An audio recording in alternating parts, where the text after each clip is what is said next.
River City Ransom. Is it good? Yeah.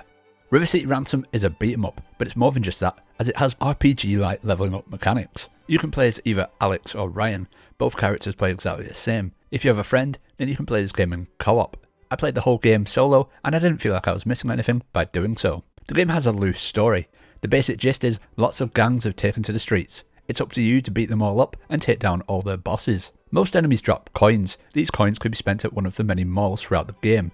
Malls are safe zones where you can buy items from different stores. Stuff you can buy includes food, equipment and pharmaceuticals. Nearly all items in the stores contribute to your overall stats. This is amazing as it means you can make yourself very powerful and nearly indestructible. That is, if you're willing to grind. Unfortunately, you don't know what each item will give you until you've purchased it once, then it's up to you to remember or note what each item gives. Also, you can't buy more than one of a single item at a time. You have to keep purchasing the same item over and over. I spent a little over 5 hours on this game, but I would estimate I probably spent around an hour of that time in stores purchasing the same item until I'd maxed out a single stat or ran out of money, which was annoying and very tiresome. Combat is simple yet satisfying. You can punch, kick and pick up weapons to use or throw at enemies. All of these moves can be combined with jumping. There's also special moves that you can learn by purchasing books and reading them at the mall. The only two things I didn't like about the combat was sometimes enemies off screen would throw items at me, which was near impossible to react to. Also,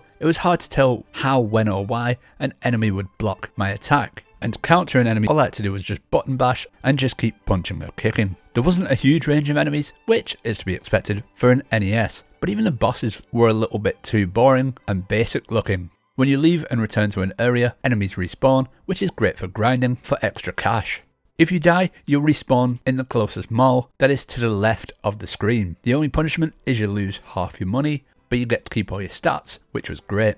Throughout the game, there was a few instances where for some reason the game decided to become a platformer. Platforming was terrible and I was constantly hitting invisible barriers or failing my jumps. Luckily, there can't have been more than 5, so it didn't bother me too much, but it was just a strange addition to the game. The game has a good password system where you can take note of your unique code. This will allow you to resume exactly where you are in the game with your stats, money and boss progression, just like you would with a normal save file in a modern day game. The graphics were fine for an NES game, though there were a few times where parts of sprites would clip/disappear, which looked odd.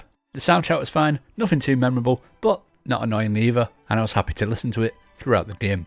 That was River City Ransom, and I give it a 6 out of 10.